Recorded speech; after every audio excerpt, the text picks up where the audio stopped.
Hello বন্ধুরা, আমি আজকে আপনাদের একটা শনিদেবের গল্প বলে শোনাবো। শনিদেবকে প্রতি শনিবার তেল নিবেদন করার পিছনে মূলত রামায়ণের একটি পৌরাণিক কাহিনী রয়েছে। এই কাহিনীটি শনিদেব এবং ভগবান হনুমানের মধ্যে ঘটে যাওয়া একটি ঘটনাকে কেন্দ্র করে তৈরি হয়েছে। তাহলে আমি গল্পটি শুরু করছি। রামায়ণের বন্দিদশা যখন রাবণ লঙ্কা শাসন করেছিলেন, তখন তার অহংকার এত বেড়ে গিয়েছিল যে তিনি সব গ্রহদের পরাজিত করে নিজের রাজপ্রাসাদে বন্দি করে রেখেছিলেন। কিছু কাহিনী অনুসারে তিনি শনিদেবকে উল্টো করে ঝুলিয়ে রেখেছিলেন বা তার সিংহাসনের নিচে পদতলিত করে রাখতেন।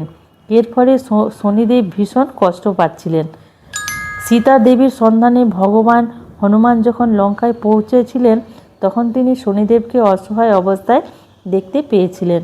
শনিদেব হনুমানকে রাবণের বন্দিদশা থেকে মুক্তি করার জন্য অনুরোধ করেন। ভগবান হনুমান লঙ্কা ধ্বংস করার সময় শনিদেবকে বন্দিদশা থেকে মুক্তি করে দেন, কিন্তু এই প্রবল যুদ্ধের সময় এবং লঙ্কার আগুন লাগার কারণে শনিদেবের সারা শরীরে গুরুতর আঘাত লাগে। তিনি ব্যথায় কাতরাতে থাকেন। তেল দ্বারা আরোগ্য। শনিদেবের এমন অসহনীয় যন্ত্রণা দেখে হনুমানজির মন করুণাময় হয়ে ভরে ওঠে। তিনি দ্রুত সরষের তেল বা তিলের তেল এনে শনিদেবের ক্ষতবিক্ষত শরীরের মালিশ করতে শুরু করেন। তেলের ফলে শনিদেব তৎক্ষণাৎ শান্তি ও স্বস্তি অনুভব করেন এবং তার ব্যথা ধীরে ধীরে দূর হয়ে যায়। হনুমানের সেবা ও ভালোবাসার শনিদেব অত্যন্ত সন্তুষ্ট হন।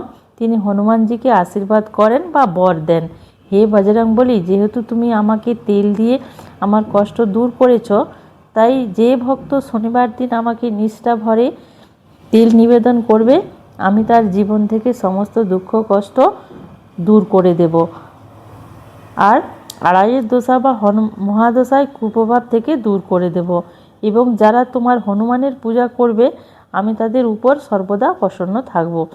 এই পৌরাণিক ঘটনার পর থেকেই মনে করা হয় যে শনিদেবকে তিল নিবেদন করলে তার প্রকোপ বা কঠোরতা শান্ত হয় এবং ভক্তের জীবনে সুখ শান্তি সমৃদ্ধি আসে।